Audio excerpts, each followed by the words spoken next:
Cool, alright. Tom, play the game today. So it's walking multi-directional touch. Every pass you need to say that it's a pass to you say 1, pass to me, 2. Once you get to 10, you get to pick which line you attack, and that's normal rugby. All rugby? So at the minute for the guys that are on film, I find what's best to do is if the guys don't know the rules of the game, there's a few questions, just give them 10 seconds in their teams. What we'll probably find is they'll ask questions to each other that they might not ask the coach around the rules. Everyone should be happy, and then it's also back to a bit of sort of player empowerment around if they're going to explain the rules or not. It's quite a good little tactic to do. Blues, you look ready to play, let's go. Yeah, it's your own team playing against the ball. Yep. Still play this one, play this one. Yeah, one. Attack blue! Yep. Keep the ball live, keep the ball live. What's the rules on moving, sir? Right, over top. Top cities.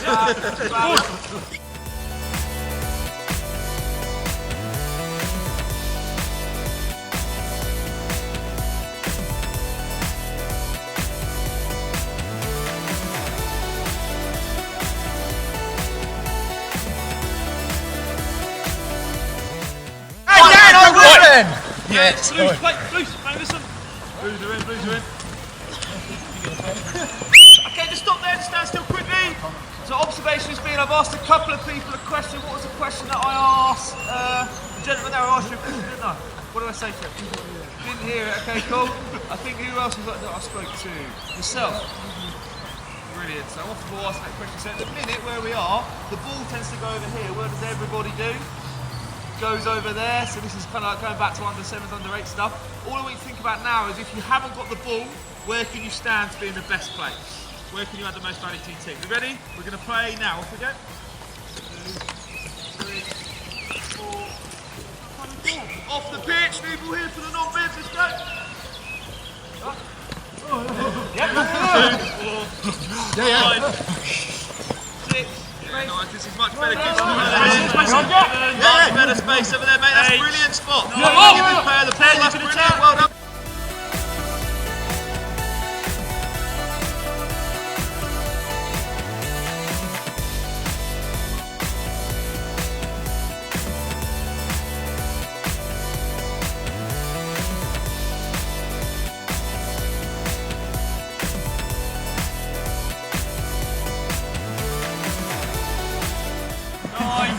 Okay, you scored.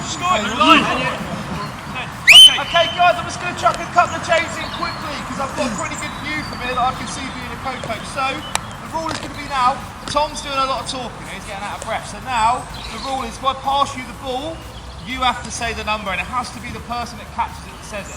If he doesn't say a number, what's going to happen? Turn over. If he says the wrong number, I'm hoping everyone here can count to 10. Hopefully we should be fine. Ball to me. So that's going to be the rule. In a second you're going to have a quick conversation with your teams. The other thing I want you to think about, the question I want you to try and answer is how can you get the ball back a little bit more effective than you are now?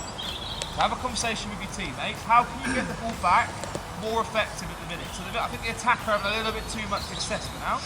So have a quick conversation with your team around defence and make sure you're happy with those rules. So now mate, ball number back.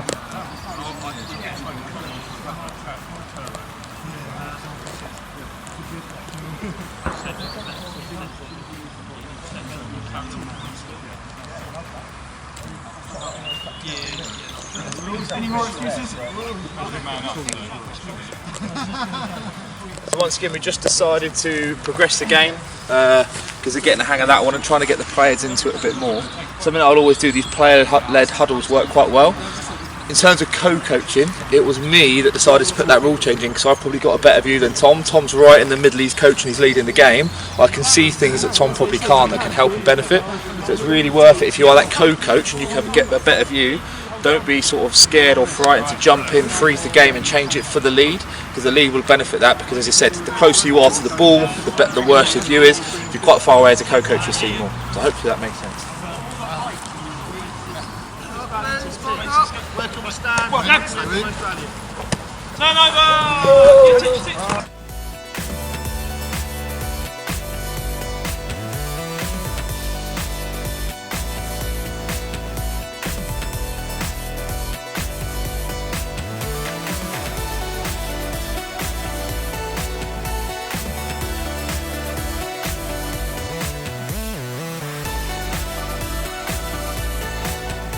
Bring it up. We're in this bit now. Well, look, it's been 7, 8, 9. Can you get a tap? 9. Blues.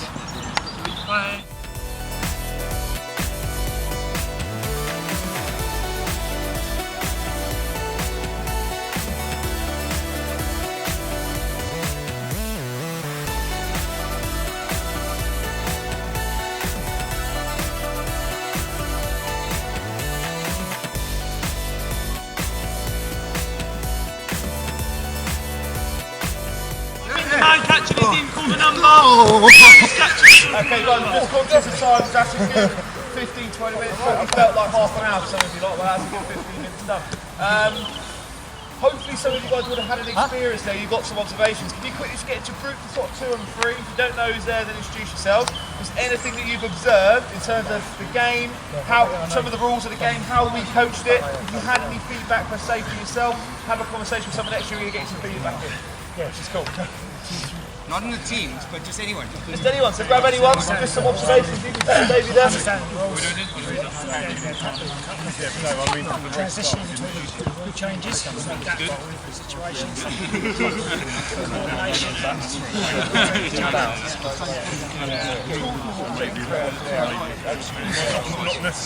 Okay guys, just sort of walking and talking and finish conversations. You're coming over, we'll come and stand here. Just sort of circle up if we can. Awesome. So guys, we'll work our way around then. We'll get everyone to feed one back in, just from all the conversation. So we'll start here and we'll go around this way. So what sort of things were you saying or observing? Or Where we don't play, is we're not used to calling out the space and making your players aware of where we are on the pitch.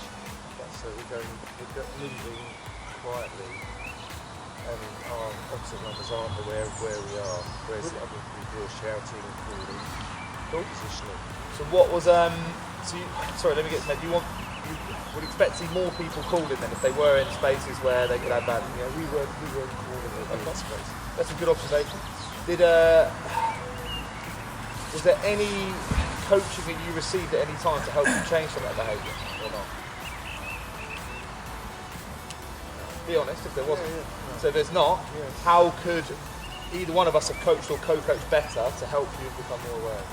Well, you did at the very start, you said get into the space, move to the space, but I was moving into space, but I wasn't shouting on here. Good. I think I remember who is it I'm thinking about that specifically. I remember speaking to one. I think it was yourself, wasn't it? So I said, right, you're in a spot. You got into a great position, but you had your hand up. You're being quiet. So, what was my question to you? Shout. What was my question? Oh, what was your question? What did I ask you? What you've done at all? How can you make sure your teammates know where you are? So that's the sort of thing I think is quite impactful. My role as a co-coach, the game didn't stop, it carried on the whole time. We didn't have to run everybody free to stop, which we did once, we'll come on to in a minute. But just me being an off-ball coach. Tom, well, you tell me, what was Tom's main role as that lead coach? What was he trying to deal with and manage? Yeah, brilliant. So sort of referee and managing the game. He's definitely still coaching, so he's took things up, sorting out the turnovers, which sort of changed some behaviour. But that, and then my role was probably, what were some of the things you think I was really focusing on trying to get you guys to be aware of? Space. The space. So you didn't have the ball, so off the ball, where you'll play 95 to 98% of your game you spend without the ball. Probably 99 for me from a side catch on goer. But you spend most of the time without the ball. But, so those questions around where you stood, what's going to happen next. I'm just going to ask you to, I had a really good conversation with you. What was it about? Can you just share? Well, you just said, basically, I was acting like a 12-year-old and just chasing wherever the ball was. Just trying to get to it rather than stepping back a little bit, looking for the space and trying to support from distance in the space. So I think the one I noticed and just off the ball coaching, himself ran, put the ball's over there and he just ran across the pitch fast and good to get to the ball. So I'd ask the question, mate, how could you work smarter? How could you save some energy but have more value to your team? And obviously for the rest of the game then you started to be that guy who was getting into the edges. Probably the best people that was Dave was pretty good. Yourself was pretty good as well. Being in a good spot off the ball. You work less hard but you're probably adding more value to your team. That's pretty good. So hopefully an example there of how we off the ball coach to help you, and then that would have changed your behaviour then for the rest of the session. You're starting to develop as a player. Haven't stopped the game's still going because Tom's running that. So my role is to try and pick up some things around off the ball, try and ask some questions and stimulate some behaviour. Sound cool?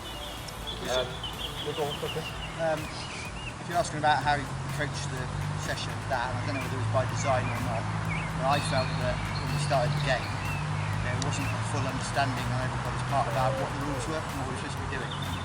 So, as I say, it might have been by design, but information, explanation, demonstration and question were zero. It was just like bang, bang, bang, bang, off again. What did we do on reflection of a couple of things saying they don't understand the rules? What do we do just before it started? Expect the teams to do what? Have a conversation on what the rules were. So I think you were spot on. I noticed from being a co-coach, getting Tom's explanation, he explained it and Neil kind of jumped in and helped explain. There were still some people going, oh, I'm not quite sure. So my decision as a coach was to be right, in your teams have a quick conversation, and hopefully I think that covers that, those bits you're saying about the question. The flaw there is having got somebody in each group who knows what the instructions were. Really good point. For a player to put their hand up and say, on. That was also another thing about so I thought we got the session going really fast, it was just great session get it done quickly, and actually what nothing knew what it was very quickly. So to be honest, I didn't understand it. If co-coaching understood it, it's for me to go very quick, oh, that's going to do it, 10 minutes, it's all about work there. I feel that's co-coaching works really well. It allows the majority of people being kept busy all the time, and any little problems can be sorted by the co-coach. So the main element's happening all the time. And if there is some confusion, the co-coach can come in and sort it out, rather than stopping the whole setup to explain everything, which is all a bit disruptive. So you just poke in and just do that. So yeah. We were all engaged. What do we do if 2 or 3 kids are wandering around and not fully engaged? It makes it unbalanced, but it also, they're generally hanging around each other and it creates a pocket where there's kids in no space. So what do we do there? I think that's the role of that co-coach. If we want Tom as the lead, picking it up, don't we, and running the game, and then my role as a co-coach would be off ball, but also, as you say, if you've got those other stragglers, I'll be asking them some questions about how to add some new value. So I might say to them, right, if you can get 3 tackles in the next 30 seconds, there's some extra points for you. If you can get your hands on the ball twice, we'll some sort of reward or incentive for what they're doing. I think as soon as you give them a challenge or anything like that, I bet you can't catch the ball one-handed off the next pass. I go, oh, actually, I've tried that, so I can do it. So those little things, I think you can ask those questions. Once again, we don't want Tom to stop, we don't want everyone else to stop, but you're right. I think what age group do you coach again? Under 11, so you get lots of those people that are disengaged, trying to do all that sort of stuff. So I think, yeah, your role as a co-coach is to try and engage them more by giving them some challenges within the game. The game's the same for everyone else, but those are other ones that need a bit more time and a bit more attention. You can actually give them that whilst not stopping them. Sometimes yeah, we got 30. We had 30 here. Yeah, I touched the ball for 5 minutes. Exactly right. That game for 30 didn't work with it at all. I reckon we're probably on the limit. So what do we have? Like 6 or 7 aside, 8 aside? Yeah, so that's quite a small side of game. If we're doing a bigger rugby game, probably go closer to what your normal age grade rules would be. So if you're under 12, it'd be like 12 aside, wouldn't it? So that might work for a more rugby type game. I think these multi-directional games, you need the numbers smaller. But once again, it depends on how many coaches you've got. If you're lucky to have 8 coaches, you can do 8 of those games, it works quite well. If you only get 3 or 4, you limit it again, but see what you can do other things. I'm just conscious we're going to try and wrap around again because some people didn't feedback. So you guys, thank you very much for your contribution. Is there anything else from your conversation you're having that hasn't already been said? Our general consensus is trying to get the same energy and enjoyment in defence as with attack. Because everyone's natural ability is attacking is great fun, but defence is a bit of a sleepy business. Yeah. So try and get some sort of energy behind defending as well as attacking. Is there anything that we did as coaches to try and incentivise you to defend more? To get the turnover, I think is one of them. Yeah. But I think all age groups, I think they all struggle about defence is never the fun part. Yeah. So trying to get more reward around that, we try to energise the defence. I like that one when you said, okay, you get the turnover, but then change it, you get the turnover moving forward. Yeah, that was if someone's on 9 and you get the turnover, it's an important. That was Tommy's when he chucked, and I thought that's spot on because then you've got that player who's looking for that intercept that can add some value to their team. I use some stuff around the touch tackle and we've done it for the 18s quite a lot. If it's a double tackle maybe, so 2 players get the ball at the same time, it's a turnover. That sort of stuff. We sometimes set up man and ball tackles, or player and ball tackles. So if Tom's passing me the ball, as I catch it, if someone tackles me straight away, which is pretty negative in the game, which means I'm probably going to get smoked, then that's a turnover. So you can add some sort of rewards around that, around defending. So I use 2 player tackles would be a turnover, or a player and ball tackle would be a turnover as well. So this gives you right around that a little bit of extra incentive to want to go and defend. You're right, everyone loves the ball. Especially younger ages, I think everyone just wants to attack. Yeah. Trying to get it in defence. Yeah, it's good. So we're doing lots of this stuff. This sort of group here, anything else that hasn't already been said? Are you happy? Yeah, I think when we started playing, the game, then you've got to call the number. So you're trying to communicate with your team, and then you're calling a number. Yeah. It gets a bit, you realise what the kids are actually going for. Yeah. And then you're talking to them, and you're talking to them, and I've got to count, and I've got to talk to them. It's all a little bit boring. Not as easy as it seems. Real good observation, mate, isn't it? Sort of put yourself into the mind of the player, and actually it's pretty hard, isn't it? You're right, that actually would make me think straight away. Obviously you guys are adults, so we can probably stress you a bit more. I know you stress all week at work, but anyway, we can stress you a bit more. But I think for those kids as well, we've got to keep the balls dead simple. So we'd simplify that game massively. It might just be the coach doing the counter rather than the player. That's a lot easier. Just consider that the players that are working with and what will work, but you're right, simple and effective. That game might take us 4 or 5 weeks to build up to So we'll do with the Colts again, now I'm choosing Neil trying to coach with them. We would probably play the same sort of warm-up game 3 or 4 weeks in a row. To the point where they actually get it. We do, like, for example, just like 4 squares, not directional, but first 1 or 2 or 3 weeks they're just getting the hang of what the game is. When it gets to the point in the 4th week, we go, right, we're going to play the number game. We call that one the number game. And they go, right, brilliant, I already remember that. We can go straight in, take better explanation, and we can actually progress the game further the next week. So it might take them 6 weeks or whatever to get the game and get the hang of it. And then it's still, I think sometimes we just go, here's the game, off we go. Right, next week we'll give you a new game, next week we'll give you a new game, and actually, like, it's too much to make no game. You also, as a coach, you've got to have the confidence. If something isn't working, don't flog it. Yeah. Just say, that hasn't worked, it's probably too much for them, or whatever age group or ability. Just stop it, or change it, or simplify it. You know, if they're failing all the time, they're going to lose confidence. You've got to find something which they're going to really enjoy and, you know, really flourish on. If it's too much, change it. Anything else that has been mocked up if you guys want to chance to do that?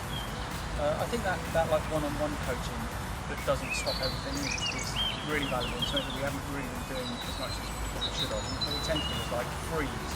Everyone learn from this example. That's not right there, that's not right there. Stops everything and you got everything going again. But to just pull a player out, talk to them individually, like they're really switched on and confused by it. You haven't stopped everyone else learning. I think we should do that more. Simple stuff, isn't it? I have my best interactions with players when I'm not the ball coach. I don't really get that many good interactions when I'm on the ball and doing the running of the game. The best coaches are better off doing the off the ball run. They're the ones that A, have the best view, because they're really far away, but B, they're having some real meaningful conversations around, why are you stood there? Well, why are you running there? And they go, hang on. You can actually have that conversation. You're right, you don't want the game to be stopping, because then it's not fun again. One more thing, particularly younger kids, is being vocal around something that's good. Yeah. So that people can model their own behaviour on something they know. Coaches have said that's good. That's a real good point. Did we do any of that in that game? Yeah, you did a bit. Yeah. What, give me an example. You said about a good pass, good long pass. Chat a bit about space. Yeah, brilliant. You're in a great spot there, mate. Well done. Brilliant. You've got loads of space around you. That sort of stuff. And other players will hear that. You're right. Oh, yeah, brilliant. I'm going to do that. You're right. Yeah, spot on. I appreciate you stopped it for a good time, so but hopefully that conversation is what you're here for around what you're trying to do. So I think, I don't know if it's or not, the bar goes a bit far away, but take a 1 or 2 minute comfort break, and then we're going to go into another game that's a bit more like rugby, and we'll try and model a similar sort of co-coaching environment, and we'll pick it apart again. Sound cool?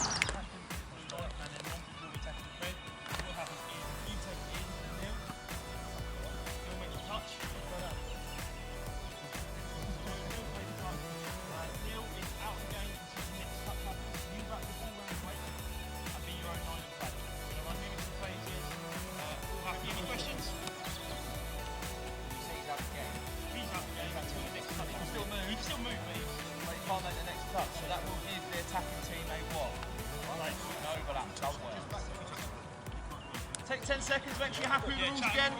Make sure any tactics you're thinking about how you're going to play. I'm not the only one. Blues, have a little chat, make sure you know the rules. Let's enjoy this one. Give me a chance to have a go. You do that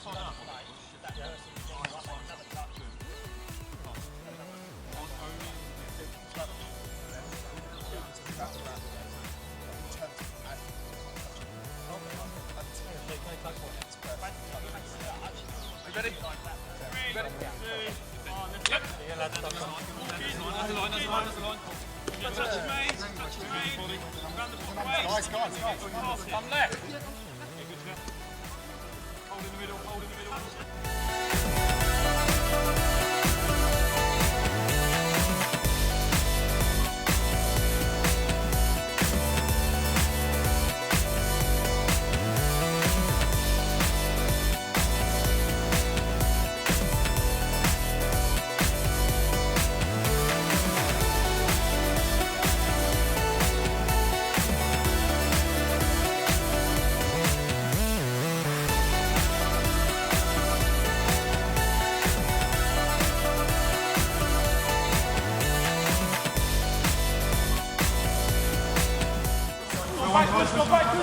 Okay, we're man down. We're man down. What numbers here? There's numbers here. There's numbers. That's a Out the back. All right. Mate, have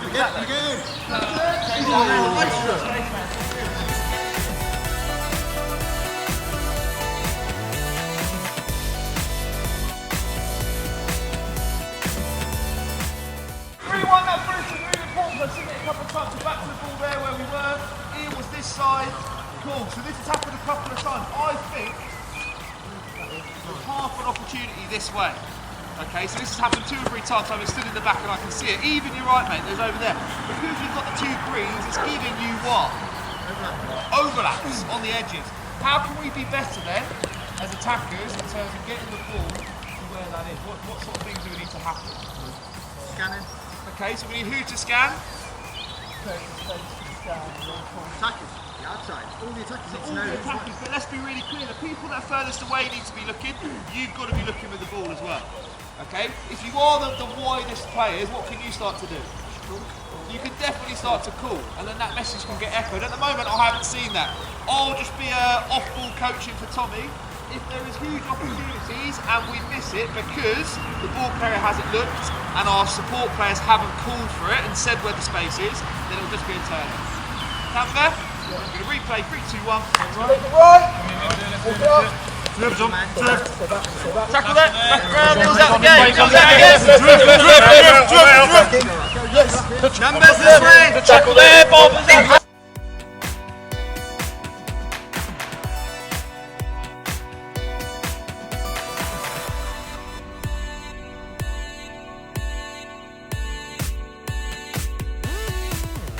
Push now. Push now. Push.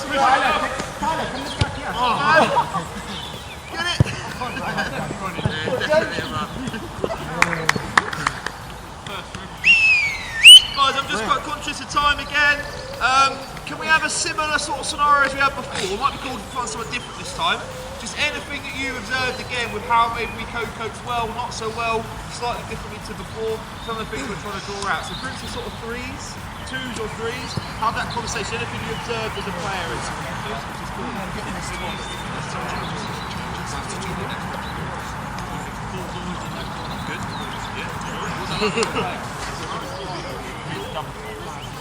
We had a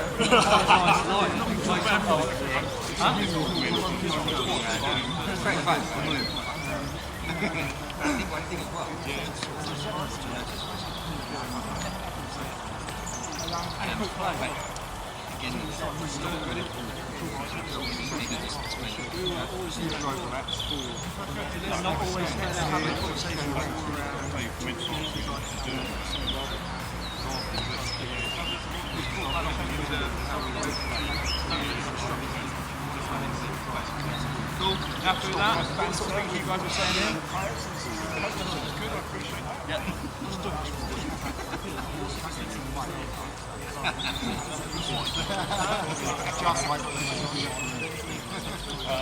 good the fact that more short Guys, want to just finish having conversations and walk this way? Carry on speaking while you're walking for a minute. we don't need a couple you could design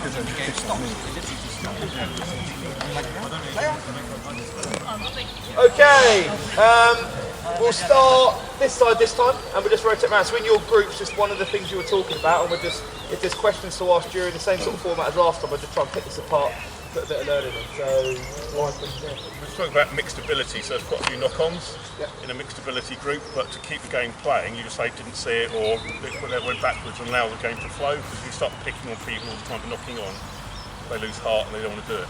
okay. Real good. Would you potentially vary that depending on... Sorry? Can't lose a reward failure, I think. No, you can't.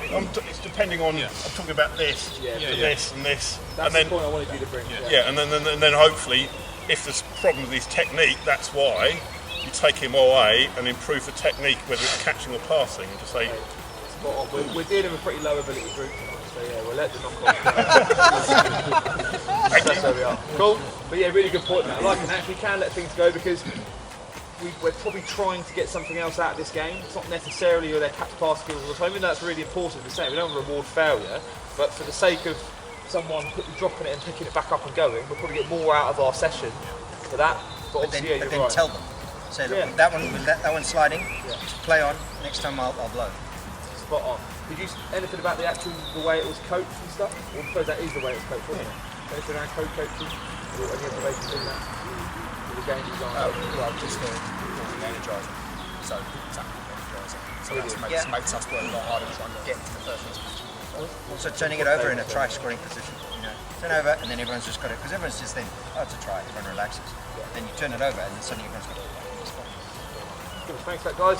Your kind of group here. Yeah, I think my general consensus is that, I don't know if you guys said it, I didn't hear it, but to try and stop everyone just launching a wide pass, maybe put some sort of structure where it's like 2 passes minimum to the person left before we hit the wide channel.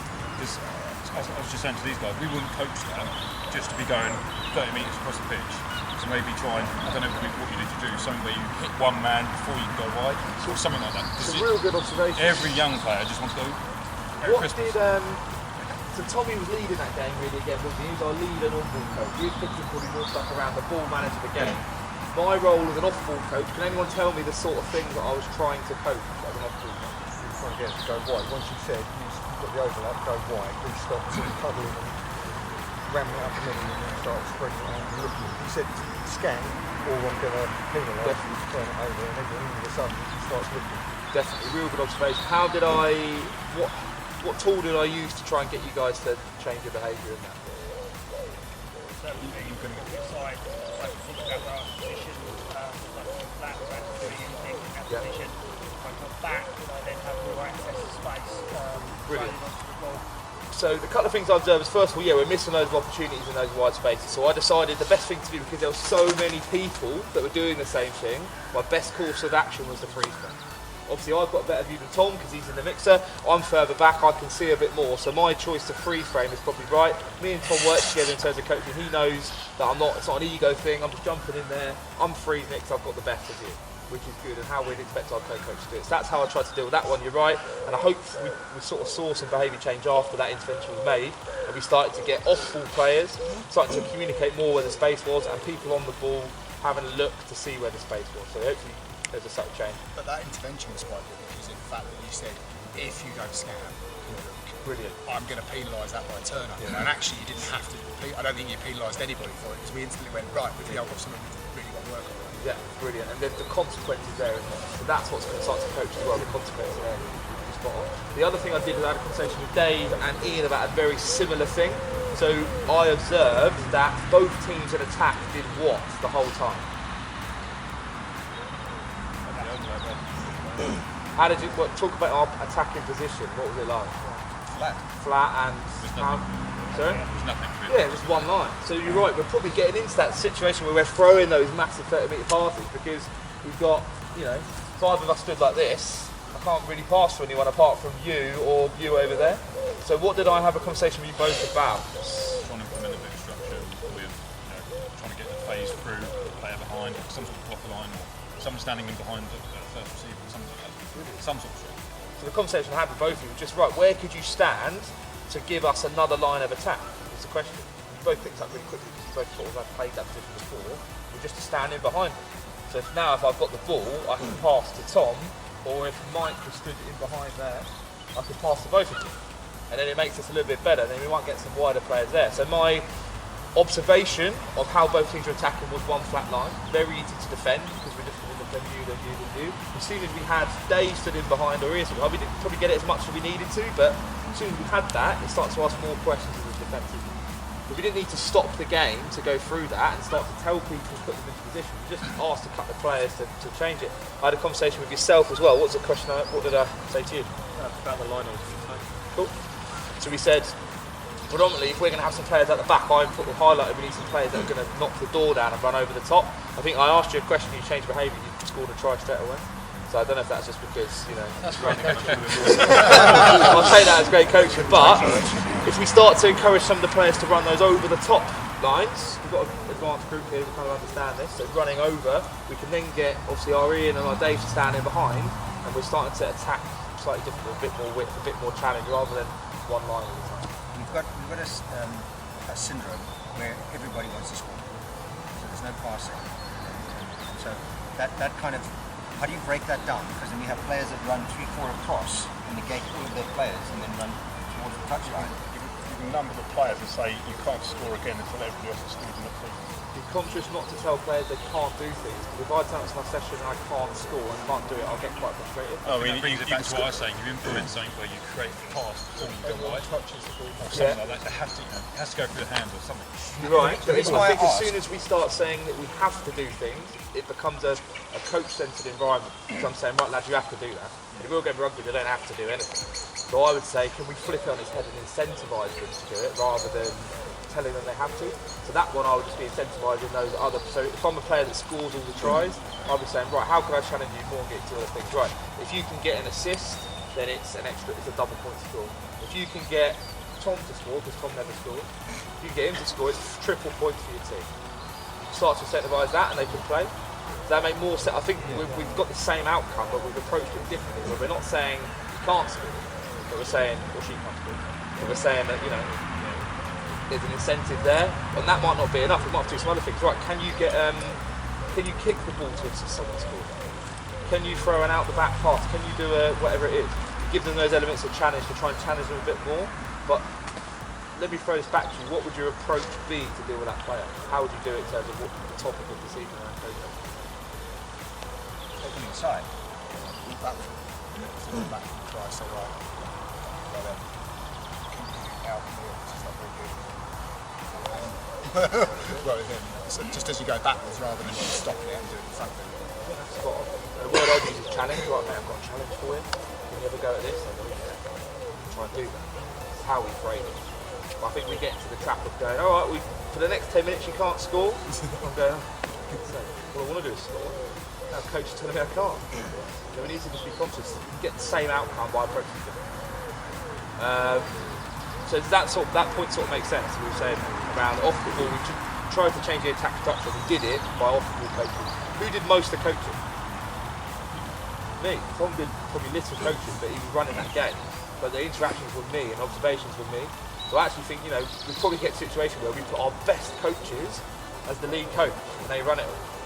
Why don't we put our better coaches, I'm not saying I'm better, why don't we put our better coaches on the off ball? Because they're the ones that have the better picture and they see more and they can have better interaction.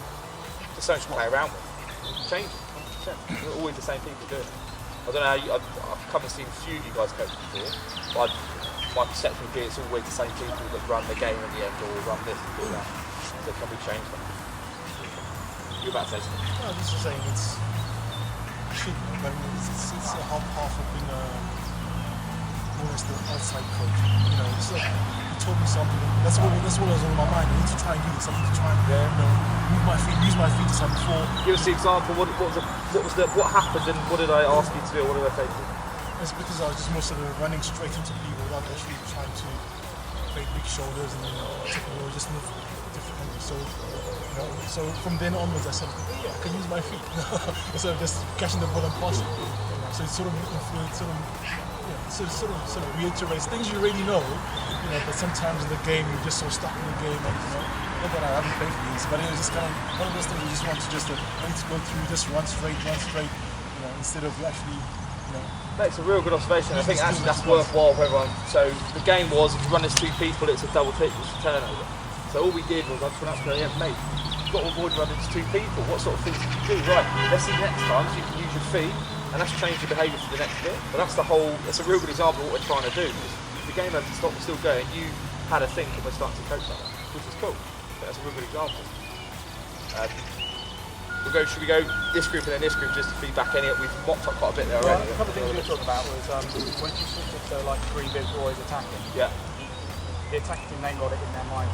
There's no reason not to score there. You've got the man advantage. You've got the whip out wide. You should really score every time. So that was good. Also incentivising defence. Yeah. Like let's think about double tackles. Let's think about man and ball.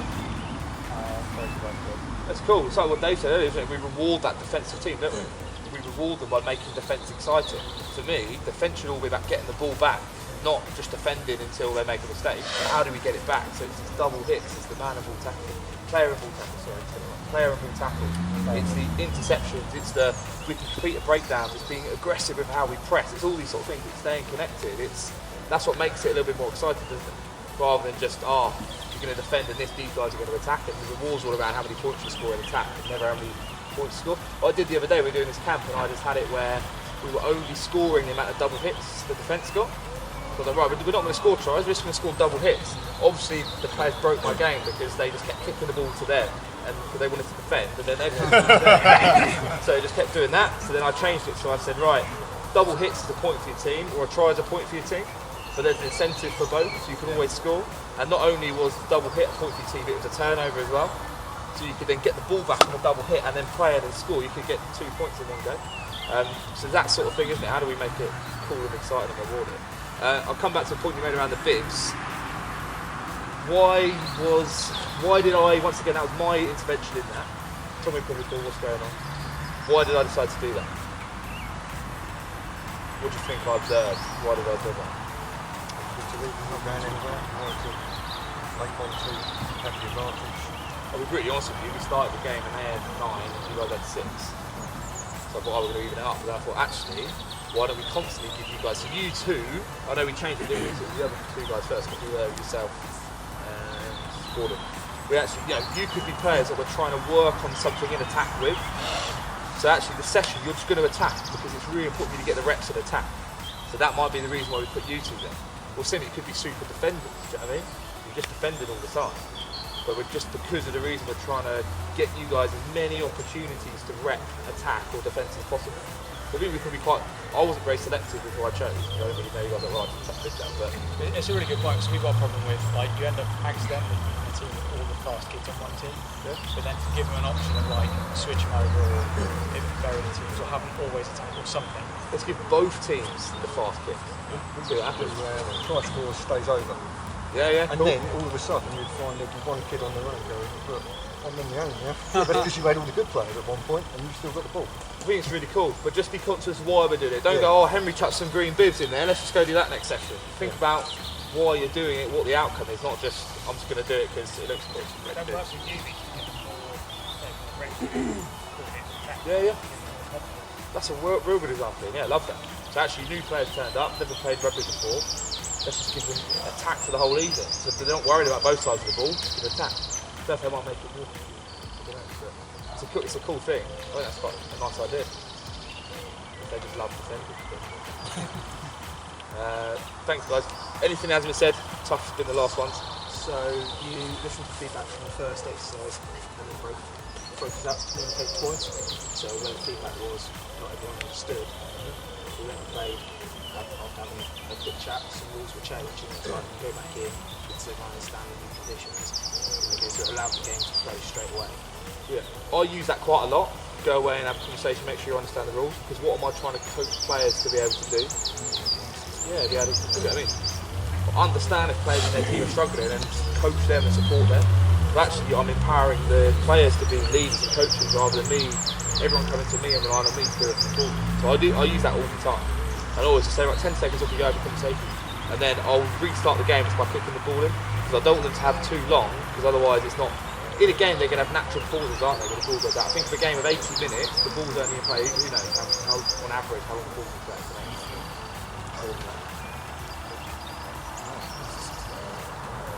What did you say, 23? 35-ish. 25 minutes of ball to play. So 45 minutes of the game, the ball's either off the pitch, lying out, setting up a scrum, all these sort of things are happening. So how do we coach players to be better in that dead time? I think all these player-led huddles, these sort of things, but I'm not going to keep it too long. How long would a player-led huddle roughly be in a game? Or how would a pause in a game, unless there's like an injury which is slightly longer, could be like 15, 20 seconds they're going to get in between. So I mean, penalty's been given, we get the ball, we decide what we're doing, we kick, we're walking over to do the line out. I mean, adult stuff, but there's a good 20, 30 seconds in there where they want us to be having conversations around what's happening. If they don't ever do it in training, are they ever going to do it in a game? I don't think so. So we need to give them opportunities to do it.